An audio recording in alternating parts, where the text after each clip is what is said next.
গরুটাকে থমকে দাঁড়িয়ে পড়তে দেখে বসে থাকা অবস্থাতেই প্রায় লাফিয়ে মাটির উপর নেমে পড়ল যদুনাথ। সে প্রায় চিৎকার করে বলে উঠল, আরে আরে কি হয়েছে কি? এই তোরা তখন থেকে এমন করছিস কেন বল দেখি? যতবার বলছি তাড়াতাড়ি বাড়ি চল বাড়ি চল, রাত হয়ে গেছে, তারপরেও তোরা এমন করছিস, বুঝতে পারছি না কি হয়েছে কি। হ্যাঁ, গাড়িতে পেছনে বসে থাকা রমাকান্ত এবার মুখ বাড়িয়ে বাইরে দেখল আকাশে কালো মেঘ জমেছে। টিপটিপ করে একটু আগেই বৃষ্টি হয়েছে। শনশন করে ঠান্ডা হাওয়া বইছে। আবার বৃষ্টি নামবে বোঝা যায়। রমাকান্ত অধৈর্য গলায় বলল, তাড়াতাড়ি চল যদুনাথ, তাড়াতাড়ি চল, অন্তত এই জায়গাটা পেরিয়ে চল। দেখছিস না কেমন জঙ্গলে জায়গা? তাছাড়া এ হলো নদেখারির জঙ্গল। এই জঙ্গলের কাছে যত কম থাকা যায় ততই ভালো। যদুনাথের এই কথাটা মনে ছিল না। সে রমাকান্তের মুখে এই কথাটা শুনতেই তার বুকের ভেতরটা কেমন যেন থক করে উঠল। ঠিক তখনই গরুগুলোর দিকে তাকিয়ে ভালো করে দেখল সে। গরুগুলো একসাথে জঙ্গলের ভেতরের দিকে তাকিয়ে কিছু যেন একটা দেখার চেষ্টা করছে। তাই তো বাবু, এতক্ষণ ধরে আমার একদম মনে ছিল না। সেই নদেখালি জঙ্গলের কাছে এসে পড়েছি বলেই কি গরুগুলো এমন করছে? তাহলে আজকে আবার, হ্যাঁ, তারপরে আজকে আবার শনিবার। না না, কাজটা ঠিক হলো না। যদুনাথের গলায় একটা ভয়ের ছাপ লক্ষ্য করে রমাকান্ত প্রায় গর্জে উঠল। আরে হয়েছে হয়েছে, অত চিন্তা করতে হবে না, চল। তোদেরও বলিহারি, যত তাড়াতাড়ি পারি সেখান থেকে বেরিয়ে গেলেই তো ল্যাটা চুকে গেল। রমাকান্তের কথায় যদুনাথ তাই ভাবল। গরুগুলোর গায়ের উপর একবার হাত বুলিয়ে দিয়ে ওপরের দিকে উঠে আসতে যাবে, এমন সময় মনে হলো গরুগুলো যেন জঙ্গলের দিকে এইবার কিছু দেখতে পেয়েছে। তাদের গলায় হাম্বা হাম্বা ডাক শুনে যদুনাথ নিজেও তাকালো জঙ্গলের দিকে। এবার মনে হলো জঙ্গলের ভেতর দিক থেকে যেটা বেরিয়ে এসেছে সেটা একটা কালো শেয়ালের মতো কিছু। চাঁদের অল্প আলোতে তার গোটা শরীরটা চকচক করে উঠছে। চোখ দুটো লাল টকটকে। গরুগুলোর দিকে এক পা করে শেয়ালটা এগোতেই গরুগুলো আবার ডাকতে লাগলো। গরুর গাড়িটাকে প্রায় ওরা ঘুরিয়ে ফেলতে যাচ্ছিল। ঠিক সেই সময় টাল সামলাতে না পেরে একটা চাকার পাশের অংশটা মোট শব্দ করে ভাঙতেই রমাকান্ত ছিটকে পড়ল। হাট থেকে আনা জিনিসপত্র যা কিছু উপরে ছিল সবকিছু ছিটকে ছড়িয়ে পড়ল। ওরে বাবা রে, তোর গরুগুলো এমন করছে কেন বলতো? যদুনাথ রে, যদুনাথ, কি হলো? যদুনাথের নজর তখন গেছে সেই কালো শেয়ালটার পেছন পেছন বেরিয়ে আসা গাছের তলায় দাঁড়িয়ে থাকা এক ছায়া মূর্তির দিকে। গরুর গাড়ির চাকাটা ভেঙে গিয়েছে। গরুগুলো তখন ছটফট করছে ছাড়া পাওয়ার জন্য। কি মনে হতেই যদুনাথ গরুগুলোর গলার কাছে দড়িটা খুলে দিতেই গরুগুলো পাগলের মতো ছুটে গেল সামনের জমির দিকে। ঠিক তখনই সামনের অন্ধকারের দিক থেকে খিলখিল করে কি যেন হেসে উঠে বলল,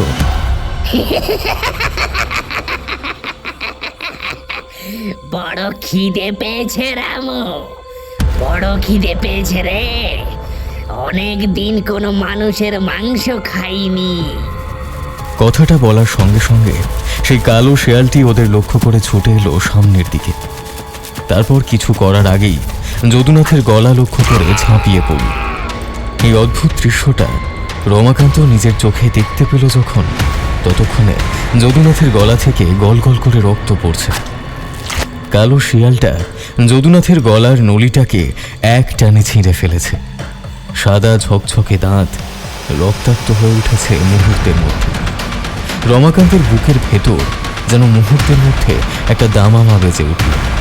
মাটি থেকে উঠে গরুর গাড়ির সব কিছু ছেড়ে সে পিছনের দিকে দৌড়াতে শুরু করল। কিন্তু ততক্ষণে গাছের তলা থেকে চিৎকার করতে শুরু করেছে সে বীভৎস মূর্তিটা। একটা তো মরেছে। রামু ওদিকে তাকিয়ে দেখ, ওটা পালাচ্ছে, তাড়াতাড়ি গিয়ে ধরতো। পেছন থেকে বীভৎস গলাটা শুনে রমাকান্ত যেন আরো জোরে দৌড়াতে লাগলো। সে বেশ বুঝতে পারছিল সেই কালো শেয়ালের মতো জিনিসটা তার পিছন পিছন তখন ছুটে আসছে। একটা হাসির শব্দ আর তার সঙ্গে শিয়ালটার মুখ থেকে বেরিয়ে আসা অদ্ভুত ভয়ঙ্কর শব্দ রমাকান্তর বুকের ভেতর যেন হাতুড়ি পিটছিল। রমাকান্ত সাহায্যের জন্য চিৎকার করল। কি কোথায় আছো? বাঁচাও, বাঁচাও, বড় বিপদে পড়েছি আমি। কিন্তু নোদাখালীর সেই জঙ্গলের উল্টো দিকে পথের পাশে ফাঁকা জমি, চারিদিকে কেউ কোথাও নেই। এখান থেকে কাছের গ্রাম পর্যন্ত ছুটে যেতে অনেকটা সময় লাগবে। রমাকান্ত ওখানে এক ছুটে এসেছিল। এমন সময় পেছন থেকে এক রক্ত জল করা হাসির শব্দ শুনে তার দুটো পা যেন মুহূর্তের মধ্যেই কেমন জড়াচড় হয়ে গেল। সে ছিটকে গিয়ে পড়ল হালকা ভেজা মাটির উপরে। শিয়ালটা ততক্ষণে এসে দাঁড়িয়েছে তার একদম মাথার কাছে। শিয়ালটার মুখ থেকে টপ টপ করে পড়তে থাকা রক্ত আর তার সঙ্গে দুটো লাল চোখ দেখে থমকে গেল সে। কিছু করতে যাবে তার আগেই শিয়ালটা ঝাঁপিয়ে এলো তার দিকে। ধারালো মুখওয়ালা আঙুলগুলো দিয়ে রমাকান্তের চোখের ভেতরটা গেলে দিল। কাটা ছাগলের মতো ছটফট করতে করতে রমাকান্ত বুঝতে পারছিল কি যেন একটা হাঁটতে হাঁটতে তার দিকে এগিয়ে আসছে। কিন্তু অন্ধ হয়ে যাওয়া চোখে সে আর কিছু দেখতে পাচ্ছে না। চিৎকার করে ওঠে, ছেড়ে দাও, ছেড়ে দাও আমায়। আমি তো তোমাদের কোনো ক্ষতি করিনি, আমায় ছেড়ে দাও। এই নদখালির জঙ্গলের কাছে আমি আর কোনোদিন আসবো না। তোমরা তোমরা কারা? খিলখিল করে একটা হাসির শব্দ শোনা গেল। সেই অচেনা বিভৎস কণ্ঠস্বর আবার বলে উঠল,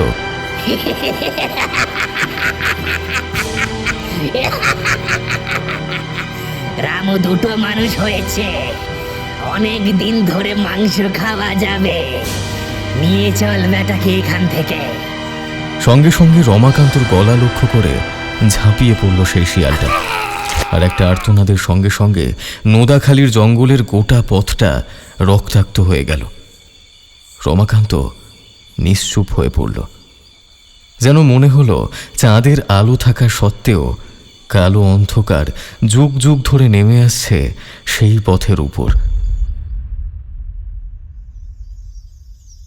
কি বলছেন ঠাকুর মশাই? এমন কাণ্ড ঘটেছিল আমাদের গ্রামের এই ব্যবসায়ী রমাকান্ত আর তার সাথে গরুর গাড়িতে আসা যদুনাথের সাথে? কিন্তু আপনারা এসব জানলেন কি করে? এতক্ষণ ধরে একটান একটা গল্প বলে চলেছিল ভুবনপুর গ্রামের একমাত্র শিব মন্দিরের পুরোহিত নরমোহন ভট্টাচার্য। এবার বিমলের কথায় তিনি বললেন, এ কথা গ্রামের লোকেরা সকলেই জানে। সেদিন ওই পথে পাশের গ্রাম থেকে একজন লোক ফিরে আসছিল। তাদের কাছে লাঠি সোটা মশাল সবকিছুই ছিল। পাশের গ্রামে জমিদারের লোক তারা। পথের মাঝখানে তারাই দেখতে পেল যে একটা শেয়াল একটা মৃতদেহের গলা টানতে টানতে নিয়ে যাচ্ছে। তাদের তাড়াহুড়ো আর আগুনের ভয়ে শিয়ালটা ছুটে পালিয়েছিল। তবে শিয়াল ছাড়াও পথের পাশে গাছের তলায় আরো একটা লম্বা কালো ছায়ামূর্তিকে ওরা দাঁড়িয়ে থাকতে দেখেছিল। বিমলের সঙ্গে তার পাশেই বসেছিল আদিত্য। আদিত্য এই গ্রামের ছেলে নয়, মফস্বলে থাকে। বিমল তার সঙ্গে সেখানে থাকে। ওরা ভুবনপুর এসেছে দিন কয়েকের জন্য ঘুরতে। সেখানেই শিব মন্দিরের পুরোহিত নরমোহন ভট্টাচার্যের কাছে গল্প শুনতে শুনতে অবাক হচ্ছিল। এবার আদিত্য বলল, তার মানে আপনি বলছেন ওই নদেখালির জঙ্গলের মধ্যে ওই শিয়ালটা আর তার সঙ্গে কালো ছায়া আছে? এমন ঘটনা কি একবার ঘটেছে নাকি আরো কয়েকবার ঘটেছে? আর অনেকবার ঘটেছে। অনেকে ওই পথে অমন দেখেছে। নেহাত খুব সুবিধে করতে না পারলে ওরা কিন্তু কাউকে আক্রমণ করে না। আর একবার আক্রমণ করলে মৃতদেহ পর্যন্ত নিয়ে যাওয়ার চেষ্টা করে। তোমরা এসব কথা বিশ্বাস করবে না জানি, তবে ওই নদেখালির জঙ্গলের দিকে রাতের বেলায় লোকজন খুব একটা যায় না। কিন্তু আপনি তো বললেন এসব ঘটনা অনেক আগে ঘটে গেছে, তাহলে এতদিন পরেও কি আবার? এতদিন পরেও আবার নয়, ওইখানে ওরা এখনো আছে। শুনেছিলাম কি একটা ব্যাপার ছিল, তবে এখন ঠিক মনে পড়ছে না। আদিত্য যত অবাক হচ্ছিল তার চেয়ে বেশি কৌতূহল হচ্ছিল তার। ওই নদীখালি জঙ্গলটাকে যদি একবার দেখা যেত তাহলে ভালো হতো। গ্রামে গঞ্জের এসব ভুতুড়ে ব্যাপার সে খুব একটা পছন্দ করে না, বিশ্বাসও করে না। কিন্তু এই ভুবনপুরের ব্যাপারটা কেমন যেন, বিশেষ করে ওই একটা মানুষের সঙ্গে একটা শিয়াল, মনে হচ্ছে দুটোই মৃত। আচ্ছা, এই রমাকান্ত আর যদুনাথের মৃত্যুর পর ওই পথে আবার কি মরেছিল? পুরোহিত মশাই উঠে পড়লেন। পুজোর সময় হয়ে গেছে। তিনি বললেন, অল্প সংখ্যক গ্রামের মানুষ মাঝে মধ্যে ওই পথ দিয়ে যাতায়াত করে। কবে কোথায় কি হয়েছে, মানুষ মরেছে, অত কিছু তো আর আমি জানি না।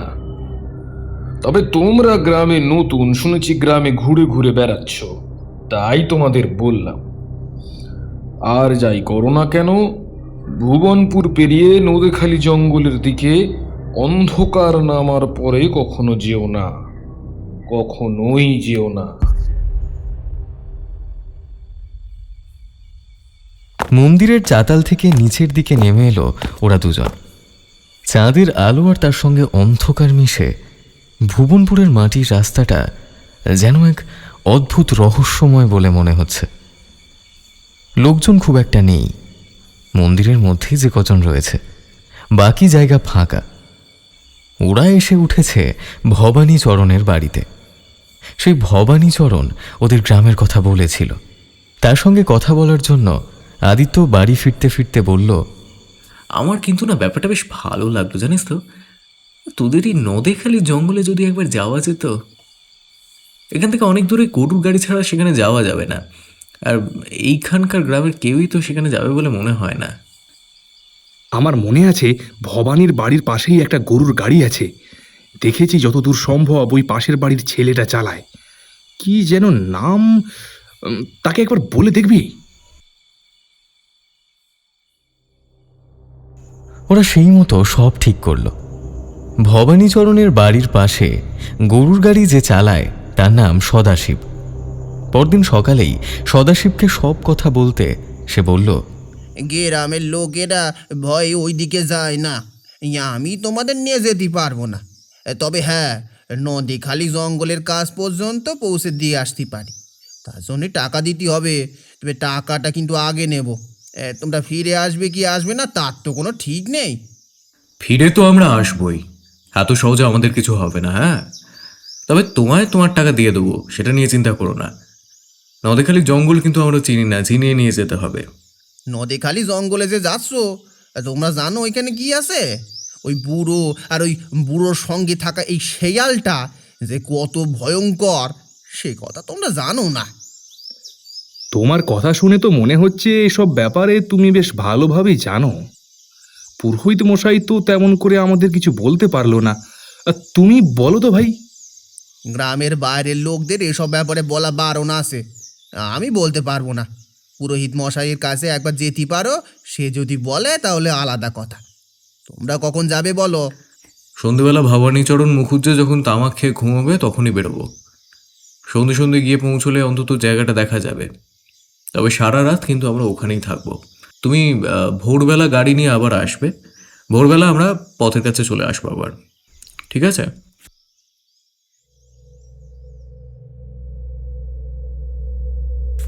গোটা রাত যে সেখানে ওরা কাটাবে সে ব্যাপারে বিমল কিন্তু কিছুই জানতো না।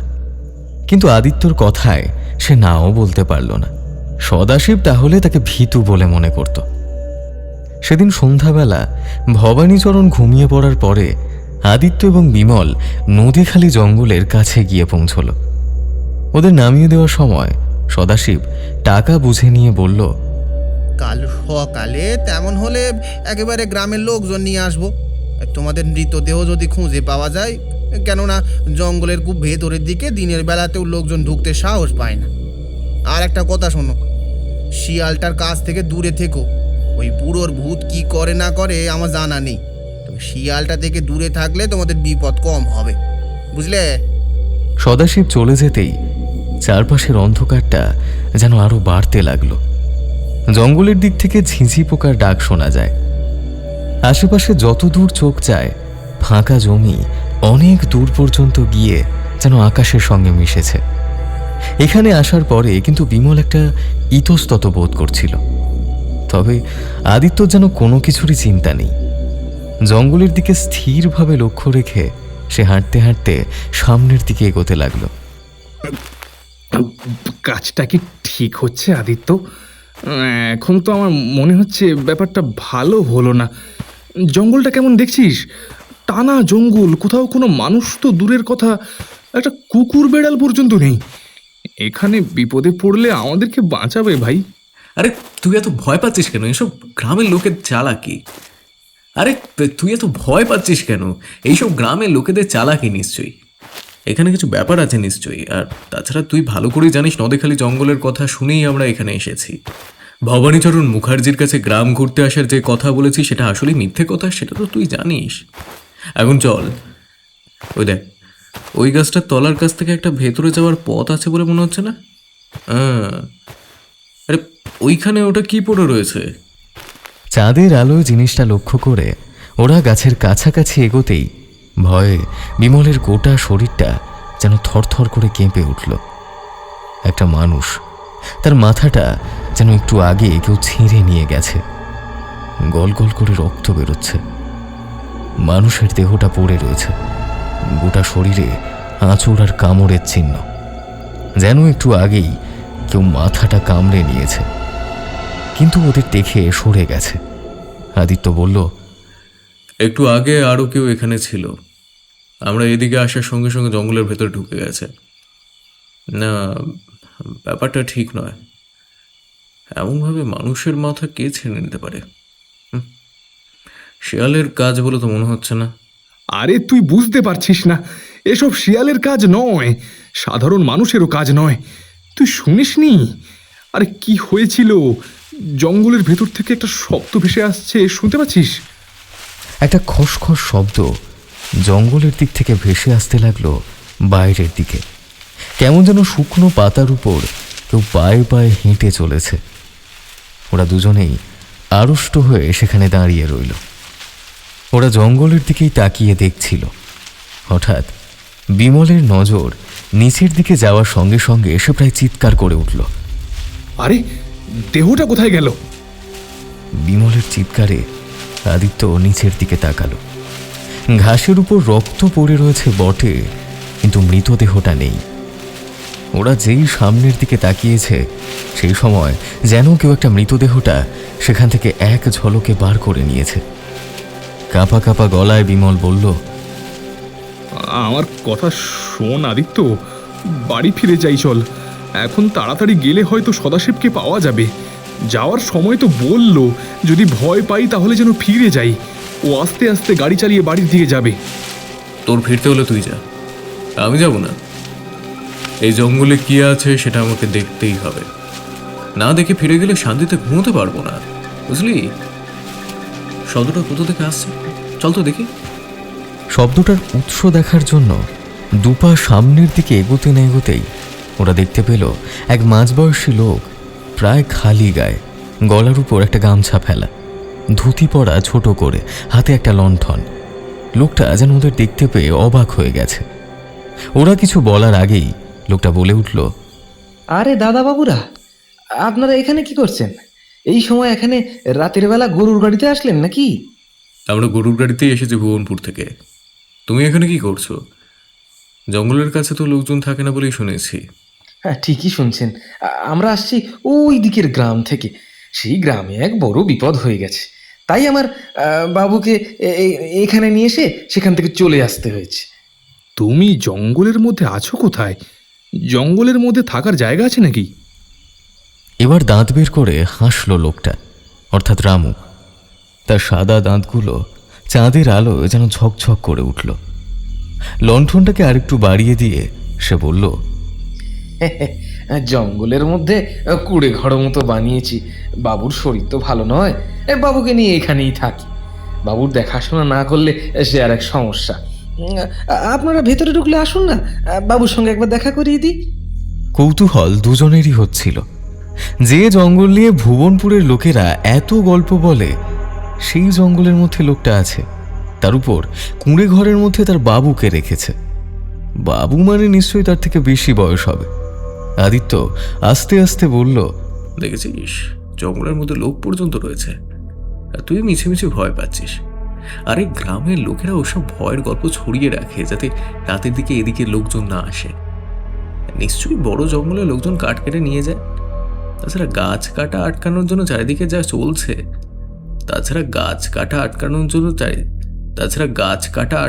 চারিদিকে যা চলছে, গ্রামের লোকেরা যদি এমন করেও থাকে তাহলে ওদের দোষ নেই। আদিত্য স্বাভাবিক হচ্ছিল। বিমলের ভয়টাও যেন একটু কমে এসেছিল। বিশেষ করে রামুকে দেখার পরেই যেন একটু ভরসা পেল সে। রামু আগে আগে চলছিল, ওরা পেছনে। চাঁদের আলোয় রামুর মেরুদণ্ডের হাড়গুলো যেন স্পষ্টভাবে দেখা যাচ্ছিল। সামান্য উঠে উঠে রয়েছে। সে সামনের দিকে ঝুঁকে পথ চলছিল। পেছন থেকে বিমল বলল, কতদিন এসেছো তোমরা এখানে? এই তো 2 দিন হলো বাবু। আসুন আমার সঙ্গে, এবার চলুন। বাবু আপনাকে সব কিছু বলবে। বড় বিপদে পড়ে আমরা এখানে এসেছি। লোকজন এখন আর ভালো নয়। ওই পাশের গ্রামে, ওই চম্বলপুরে আমরা থাকতাম, তারপর সেখান থেকে টুকিটাকি এলোমেলো কথা বলে চলেছিল রামু। তার সব কথা শোনা যায় না। জঙ্গলের মধ্যে পায়ে চলার মতো সামান্য একটা পথ রয়েছে, সেখানেও বড় বড় ঘাস জন্মেছে। তা মারিয়ে ওরা চলেছিল সামনের দিকে। রামুর খালি পায়ে জঙ্গলে চলতে যেন কোনো অসুবিধাই হচ্ছে না, অথচ ওদের কিন্তু জুতো পরা অবস্থাতেও হাঁটতে বেশ বেগ পেতে হচ্ছিল। অনেকক্ষণ হাঁটার পর একটা বড় বড় গাছের মাঝামাঝি জায়গায় ডালপাতা দিয়ে তৈরি ঘরের কাছে এলো ওরা। ঘরের বাইরে অন্ধকার জায়গাটায় কে যেন দাঁড়িয়েছিল। ওদের মনে হলো ওদের দেখতে পেয়ে লোকটা ঘরের ভেতর ঢুকে গেল। তাহলে সেটাই হয়তো বাবু। রামু লণ্ঠনটা নিচে নামিয়ে রেখে বলল, এই দেখুন বাবু, আপনাকে বলছিলাম না মনে হচ্ছে কে যেন এসছে, তাই তো আমি গেলাম। এই 2জন দাদাবাবু এসেছে আপনার সঙ্গে দেখা করতে। কথা বলবে? ঘরে নিয়ে যাব? ঘরে আসতে বলো, আমি তো এখন আর বাইরে যেতে পারবো না, শরীর বিশেষ ভালো নেই। ঘরে আসলে কথা বলতে পারি। ওরা ঘরে ঢুকলো। তোমার বাবু তো ঘরে শুয়ে রয়েছে, তাহলে দরজার কাছে দাঁড়িয়ে থাকতে কাকে দেখলাম? কি বলছেন দাদাবাবু? এখানে আমরা 2জন ছাড়া তো আর কেউ থাকে না। আবার কাকে দেখবেন অন্ধকারে? চোখের ভুল হয়েছে হয়তো। আদিত্য কথাটা শুনলো বটে, কিন্তু মনে হলো এতটা চোখের ভুল তার হতে পারে না। ঘরের ভেতরটা অন্ধকার। পেছন থেকে হ্যারিকেনটা নিয়ে রামু ঘরে ঢুকে নামিয়ে রাখতেই দেখা গেল ঘরের মধ্যে একপাশে শুয়ে রয়েছে একজন বৃদ্ধ মতন লোক। তার মাথার চুল সাদা, চোখ দুটো যেন কোটরে বসে গেছে, গায়ের চামড়া ঝুলে পড়েছে। কথা বলতে পারছে, তবে শরীর অসুস্থ, একটা ছেঁড়া কাঁথা গায়ে দেওয়া। বিমল বলল, আরে ঘরে রেখে দিয়েছো কেন? হাসপাতালে নিয়ে যাও। এখান থেকে হাসপাতাল কত দূর? যখন তখন কিছু একটা হয়ে যাবে বলে তো মনে হচ্ছে।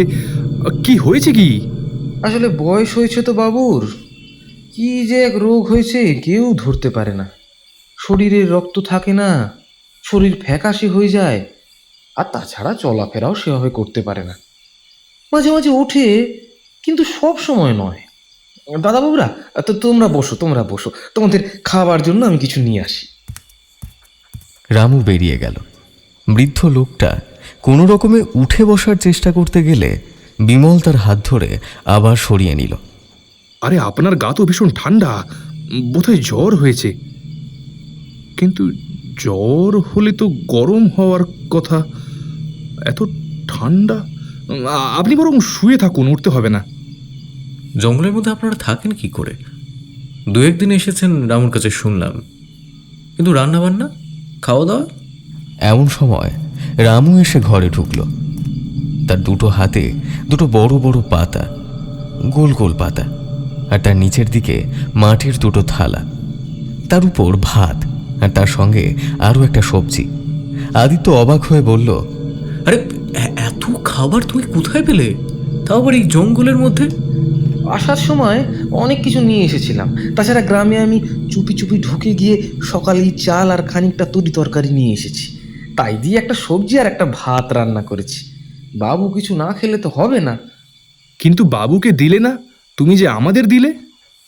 রামু যা জানালো তার অর্থ এই দাঁড়ায় যে তার বাবু খেয়েছে, তার খাওয়া বাকি আছে। ভাত সে বেশি করেই করেছিল, তাই অল্প অল্প করে দিয়েছে। বিমল আর আদিত্যর খিদে পেয়ে গিয়েছিল। ঠিক সেই সময় ভাত আর তরকারির একটা সুগন্ধ নাকে গেল। সে গন্ধ তাদের কেমন যেন পাগল করে তুলেছিল। হঠাৎ বিমলের মনে হলো ঘরের ভেতর আরও যেন কেউ একটা আছে, অন্ধকারের মধ্যে। কেউ একটা ওদের দিকে তাকিয়ে দেখবার চেষ্টা করছে, কিন্তু ওরা তাকে দেখতে পাচ্ছে না। ব্যাপারটা বোধহয় বিছানায় শুয়ে থাকা লোকটা বুঝতে পেরেছিল। বলল, বাবু, কি হয়েছে তোমাদের? আচ্ছা, আপনারা দুজন ছাড়া আর কেউ থাকে নাকি?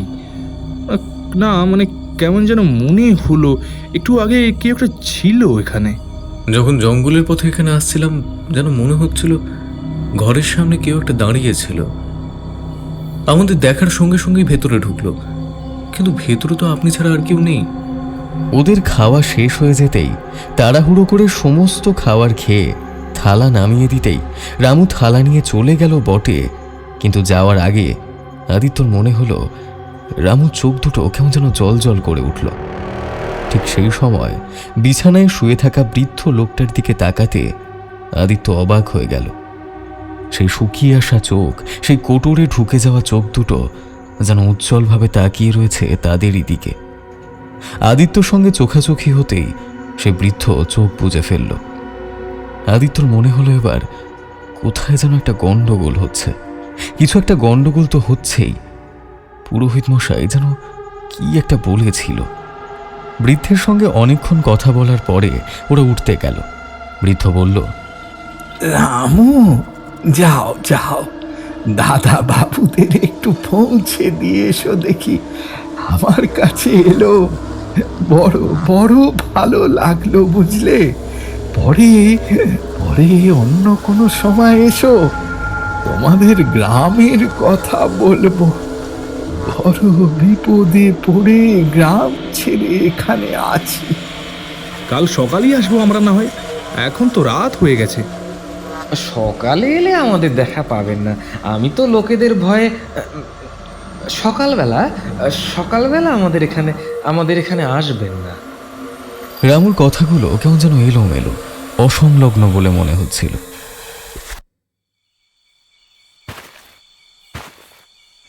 রামু আগে আগে হেঁটে চলেছে, আর ওরা দুজনে পেছনে পেছনে।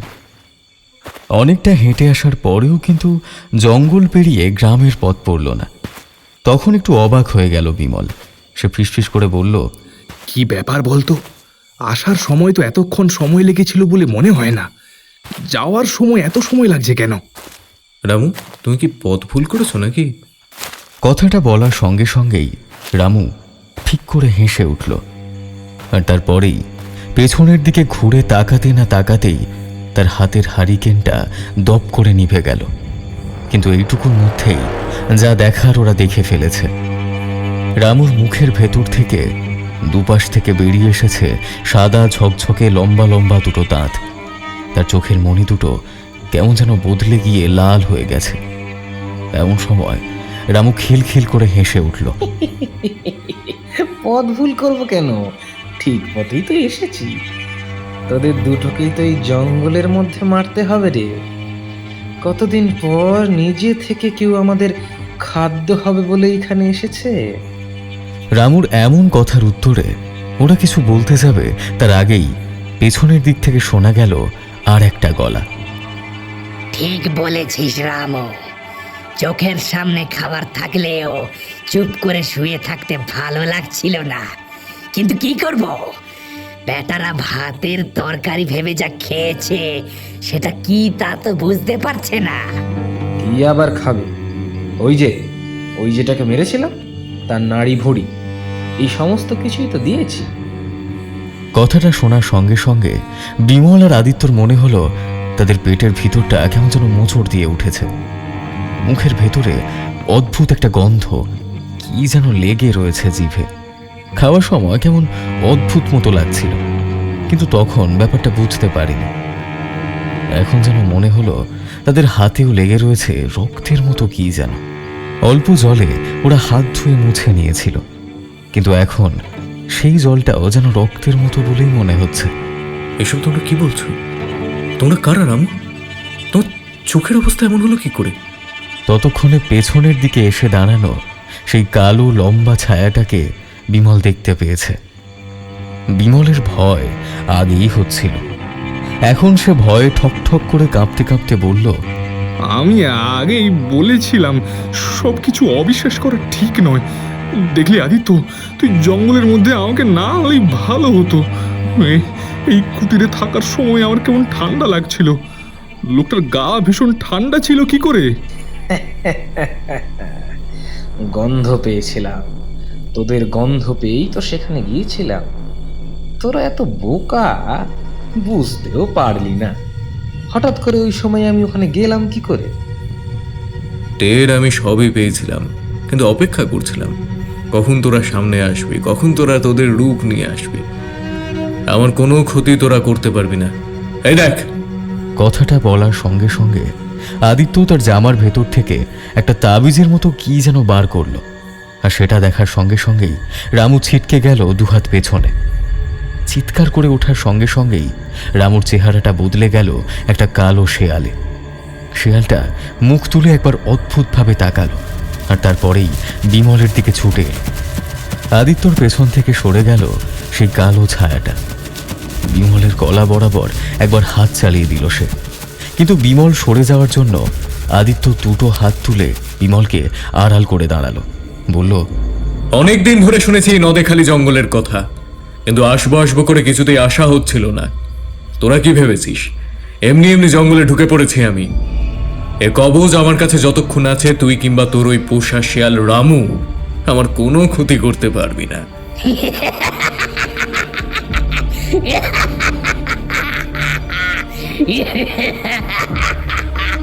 এখান থেকে চলে গেলেও তোরা বেঁচে যাবি ভেবেছিস? একবার আমরা যার পেছনে পড়ি তাকে এত সহজে কিন্তু ছাড়ি না। খবরদার বলছে, ওই তাবিজটা খুলে ফেল, না হলে কিন্তু যেখানেই যাবি সেখানে গিয়েই তো রক্ত মাংস খাবো আমি। বিমলের পেটের ব্যথাটা বেড়ে উঠছিল, সে হরহর করে বমি করে ফেলল। গোটা শরীরটা কেমন যেন থরথর করে কাঁপছে। আদিত্য কিন্তু তখনও শক্ত হয়ে দাঁড়িয়ে রয়েছে, ডান হাতের তাবিজটাকে তুলে ধরে রয়েছে। সামনের দিকে বাঁ হাতটা দিয়ে বিমলের হাতে ধরা। শিয়ালটা বিমলের পা লক্ষ্য করে ঝাঁপিয়ে পড়ে কামড়ে ধরতেই বিমল চিৎকার করে উঠল। ওরে বাবা গো, আদিত্য বাঁচা, বাঁচা আমায়! আদিত্য বুঝতে পারছিল যাই হয়ে যাক না কেন বিমলকে সে বাঁচাতে পারবে না। কবচ তার কাছে থাকলেও বিমলের কাছে তো নেই। তাই তাড়াতাড়ি কবচটাকে হাতে ধরে নিচু হয়ে শেয়ালের মুখ বরাবর সেটা আনতেই দাঁতগুলো সরিয়ে নিল। শেয়ালটা ছিটকে গেল পেছনের দিকে, আর বিমলকে এক হাতে টেনে ধরে কোনো রকম দৌড়াতে লাগলো সামনে। পেছন থেকে সে বিভৎস গলাটা চিৎকার করে উঠল, রামু, ওরা পালাচ্ছে, ওকে যেতে দিবি না। আজ পর্যন্ত আমার হাত থেকে কেউ বেঁচে ফিরতে পারেনি, ওরা যেন ফিরতে না পারে। যা! কালো শেয়ালটা ছুটতে লাগলো ওদের পেছন পেছন, কিন্তু গ্রামের পথ বেশি দূরে ছিল না। আর একটু এগোতেই আদিত্য আর বিমল যখন গ্রামের পথের উপর গিয়ে পড়ল, তখন দেখতে পেল ওই পাশ থেকে কারা যেন দল বেঁধে লাঠি আর আলো নিয়ে এদিকে এগিয়ে আসছে। অল্প আলো এবং হ্যারিকেনের আলোয় তাদের সামনে দেখা গেল সদাশিবকে। সদাশিব ওদের দেখতে পেয়ে চিৎকার করে উঠল, ওই যে আমার আমার তখনই সন্দেহ হয়েছিল বলেই আমি ভবানী চরণকে এই খবরটা দিয়েছিলাম। তোকে আমি পরে দেখবো। এত কিছু জানার পরেও ছেলে দুটোকে তুই জঙ্গলে নিয়ে গেলি কেন? ওরে আদিত্য, বিমল, পালাও, পালাও! তোমাদের পেছনে ওটা কি? বাইরে বেরিয়ে আসার মুহূর্তে বিমলের হাত ছেড়ে দিয়েছিল আদিত্য। ব্যাপারটা বুঝতে না পেরে দুপা সামনের দিকে এগিয়ে যেতেই মুহূর্তের মধ্যে পেছন থেকে কালো শিয়ালটা ঝাঁপিয়ে পড়ে বিমলের গায়ের উপর। তার ঘাড়ের পেছনের দিকটায় দাঁত বসিয়ে দিয়ে একটা হ্যাঁচকা টান দিতেই গল গল করে রক্ত বের হতে থাকে সেখান থেকে। আদিত্য পেছন ফিরে বিমলকে যতক্ষণে তুলেছে ততক্ষণে সব শেষ হয়ে গেছে। গাছের তলা থেকে খিলখিল করে হাসতে থাকা সেই মূর্তিটা বলে উঠল,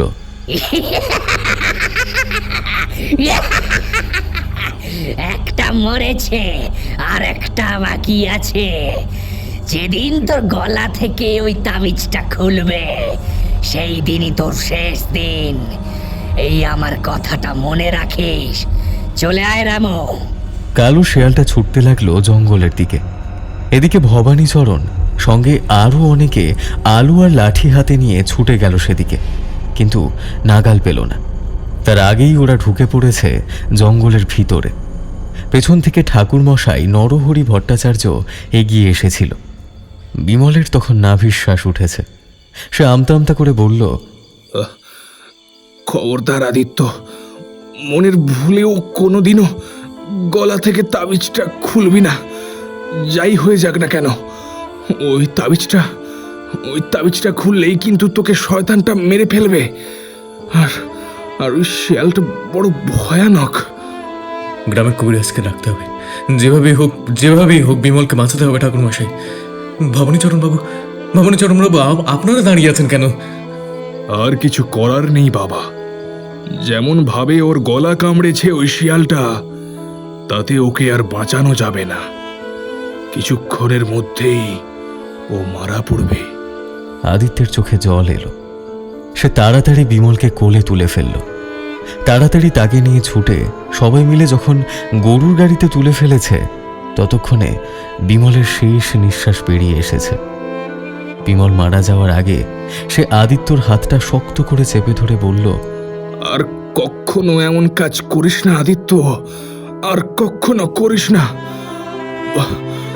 মনে রাখিস, তুই কিন্তু তাবিজটা কোনোদিনও তোর গলা থেকে খুলবি না, কোনোদিনও খুলবি না। বিমল মারা পড়ল। আদিত্য আর কি করে? বাকিদের সাহায্যে বিমলের মৃতদেহটাকে পুড়িয়ে দেওয়া হলো সেখানকার শ্মশানে। বিমলের তিন কুলে কেউ নেই। আদিত্য একাই ফিরে যাবে মফস্বল শহরে।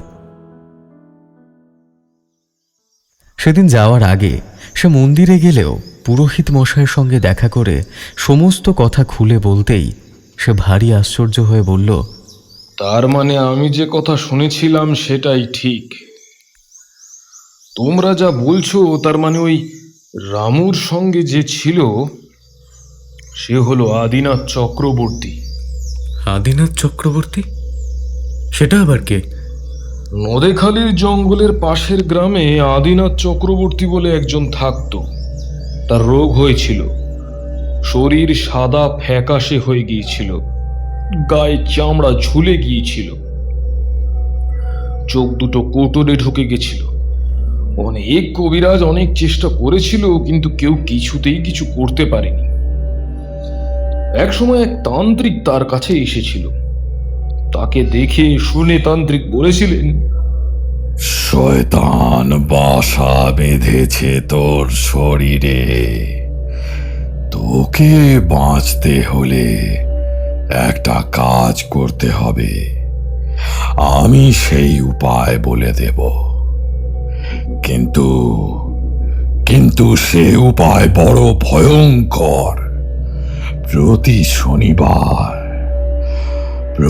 শনিবার রাতে তোকে মানুষের রক্ত খেতে হবে। হ্যাঁ, মাটির পাত্রে করে মানুষের রক্ত খেলে তোর শরীর আবার আগের মতো হয়ে যাবে। এসব আপনি কি বলছেন? আমি এমন কাজ করব কি করে? মানুষের রক্ত কোনো মানুষ খেতে পারে নাকি?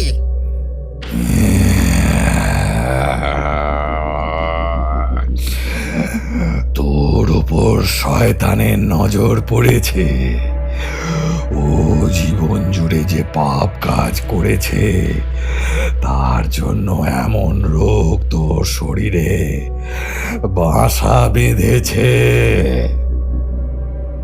তোর শরীর থেকে রক্ত এমনি এমনি বেরিয়ে যাচ্ছে, আসলে তোর শরীরে শয়তান বাসা বেঁধে তোর রক্ত খেয়ে নিচ্ছে।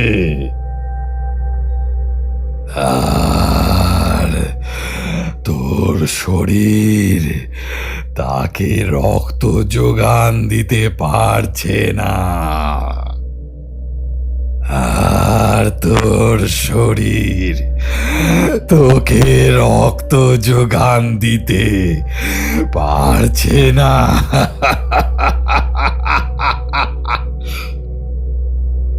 মানুষের, হ্যাঁ, মানুষের রক্ত খেলে সেই রক্ত তোর শরীরে নতুন রক্তের যোগান দেবে।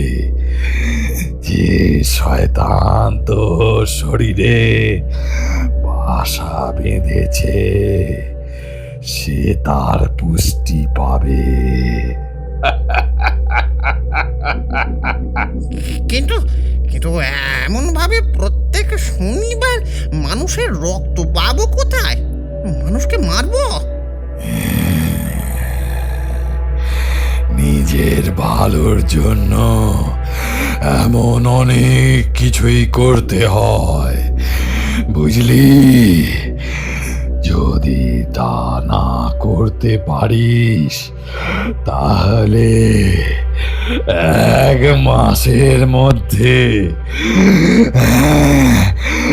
1 মাসের মধ্যে তোর মৃত্যু ঘটবে। এরপর আদিনাথ চক্রবর্তী এবং তার চাকর রামু ওই শনিবার করে একজন মানুষকে ভুলিয়ে ভালিয়ে তার বাড়িতে নিয়ে যেত। আদিনাথের টাকা পয়সার অভাব ছিল না, গ্রামের লোকেদের ভুলিয়ে ভালিয়ে নিয়ে গিয়ে তাদের শরীর থেকে রক্ত বার করে নিয়ে সে রক্ত সে খেত। এরম করতে করতে এক সময় তো একেবারে নেশা হয়ে যায় তার। প্রতিদিন সে মানুষের রক্ত খেত। তার বাড়িতে তান্ত্রিক বাসা বেঁধেছিল। এমন নরভাংসুক 3 জন মানুষ ওই বাড়িতে থাকত। গ্রামের লোকেরা ধীরে ধীরে সব জানতে পেরেছিল। সে রাতে গ্রামের লোকেরা ওই বাড়িতে আক্রমণ করে। তান্ত্রিক মন্ত্র বলেই রামুকে একটা কালো শেয়াল করে দিয়েছিল। কিভাবে এসব হয়েছিল আমি তো জানি না, তবে রামু সেই তান্ত্রিক এবং আদিনাথের হাতে গ্রামের অনেক লোক মারা গিয়েছিল। তারপর গ্রামের লোকেরা ওদের ধরে বেঁধে জ্যান্ত জ্বালিয়ে দিয়েছিল। সেই গ্রামের মধ্যে এরপর অনেক দিন আর কিছু হয়নি। তবে তারপরে আবার গ্রামে এমনভাবে রাতের বেলা মানুষের মৃতদেহ পড়ে থাকতে দেখা যায়, যেমন নদেখালির জঙ্গলে দেখা যেত, ঠিক তেমনি। আদিত্য অবাক হয়ে এতক্ষণ ধরে সব কথা শুনছিল। পুরোহিত মশাইয়ের কাছে এবার বলল, তারপর কি হলো? তারপরে কোনো এক তান্ত্রিক এসে গ্রামকে বন্ধন করে দিয়েছিল। সেই গ্রামে ওরা ঢুকতে পারতো না। তারপরেই ওরা নদেখালির জঙ্গলে আশ্রয় নেয়। তোমাদের মনে আছে ওই জঙ্গলে তোমরা যখন ঢুকেছিলে তখন ওই আদিনাথ নামে বুড়ো লোকটা আর ওই রামুকে ছাড়া আর কাউকে দেখেছিলে? আদিত্যর মনে পড়ে গেল দরজার বাইরে কাউকে দাঁড়িয়ে থাকতে দেখেছিল। তাছাড়া ঘরের মধ্যে বিমলের অদ্ভুত সেই ভাবটাও তার মনে পড়ে গেল। সে কথা বলতে পুরোহিত মশাই বললেন, তান্ত্রিক মারা যাওয়ার আগে তার আত্মাকে কিভাবে যেন শরীর থেকে বার করে জীবিত করে রেখে গিয়েছিল ওই জঙ্গলে।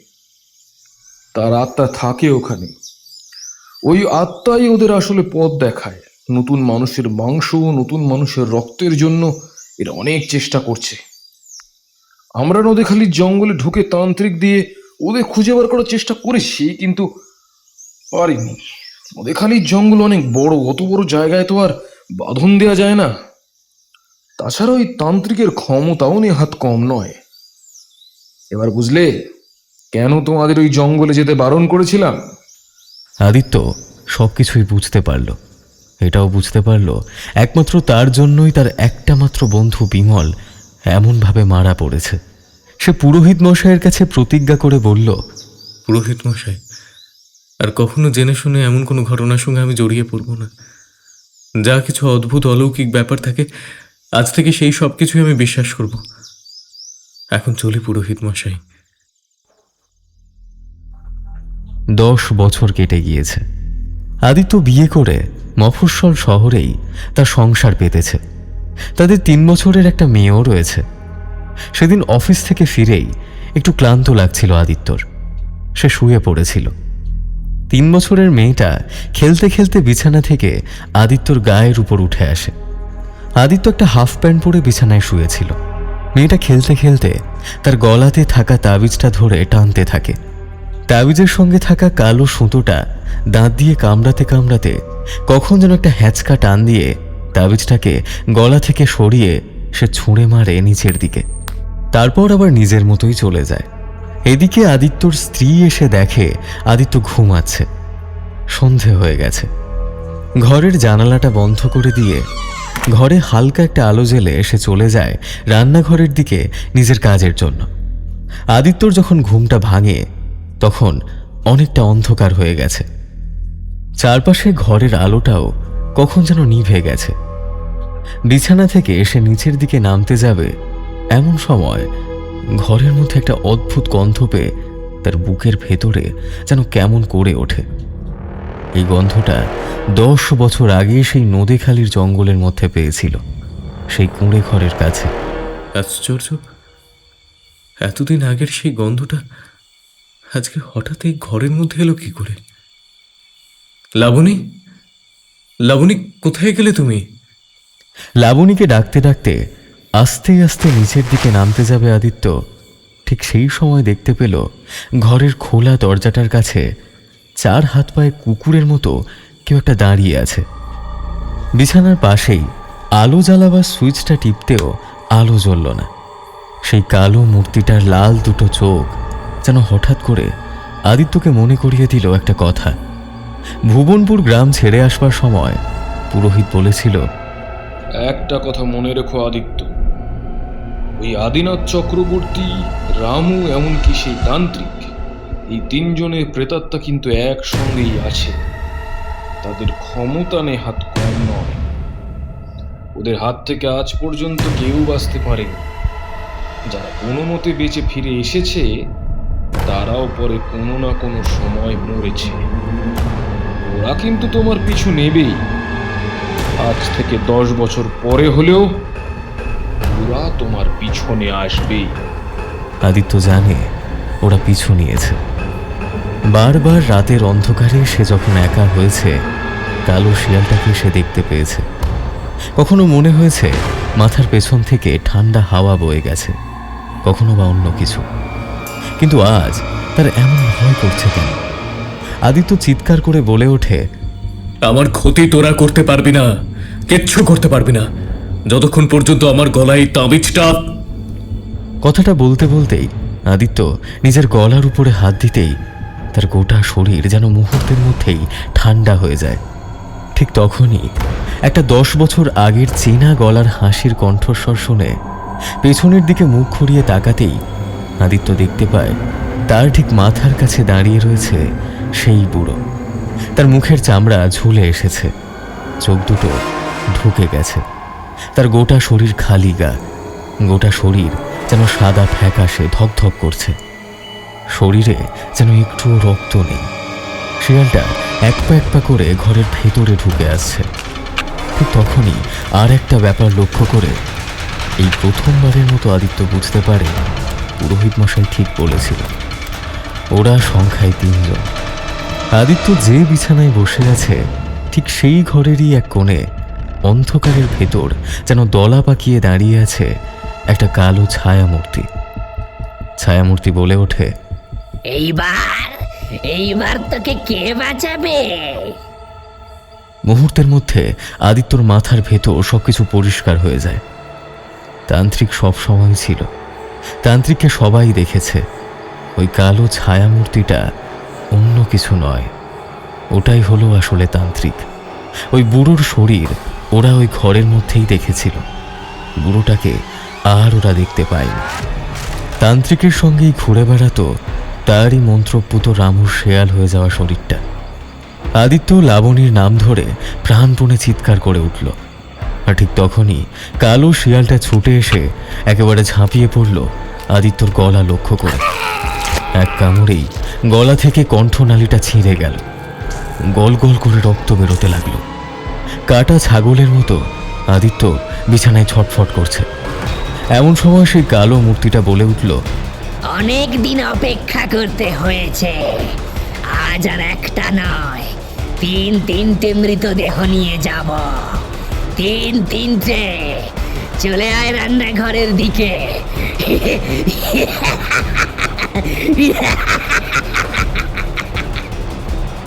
শিয়ালটা আদিত্যর গলা থেকে রক্ত চেটে খাচ্ছিল। নির্দেশ পেয়ে সে লাফিয়ে নামলো নিচের দিকে। দাঁত তার মুখে লেগে থাকা রক্তটাকে জিভ বুলিয়ে নিয়ে এগোতে এগোতেই কালো শিয়ালটার শরীরটা একটু একটু করে বদলে আসতে লাগলো মানুষের শরীরে। খালি গায়ে, গলায় গামছা ফেলা, পরনে একটা খাটো ধুতি। বৃদ্ধ তখন মুখ নামিয়ে আদিত্যর গলা থেকে একটু একটু করে রক্ত শুষে নিচ্ছে। আর তার সাদা চেহারাটা যেন একটু একটু করে কালো হয়ে যাচ্ছে। রান্নাঘরে এক মনে তখন লাবণী রান্না করে চলেছে। দুটো পায়ের শব্দ তার দিকে এগিয়ে আসছে সে খেয়াল করেনি।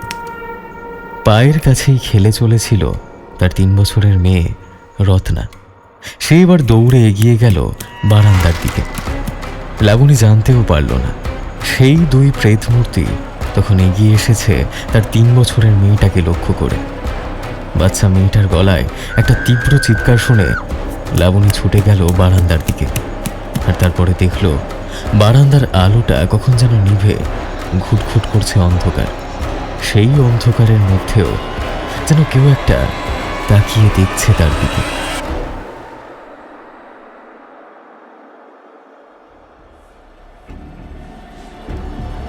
মায়ানিশির আজকের পরিবেশনায় চরিত্রাভিনয়ে ছিলেন আদিনাথ চক্রবর্তী, যদুনাথ ও সদাশিবের চরিত্রে অচ্যুতা, রমাকান্ত ও তান্ত্রিকের চরিত্রে দেবাশিস, বিমল, ভবানীচরণ এবং ভূতের চরিত্রে শুভজিৎ, পুরোহিত ও রামুর চরিত্রে অর্পণ এবং আদিত্যের চরিত্রে মেঘ। আজকের গল্প পাঠে ছিলাম আমি রূপম। শুনতে থাকুন মায়ানিশি।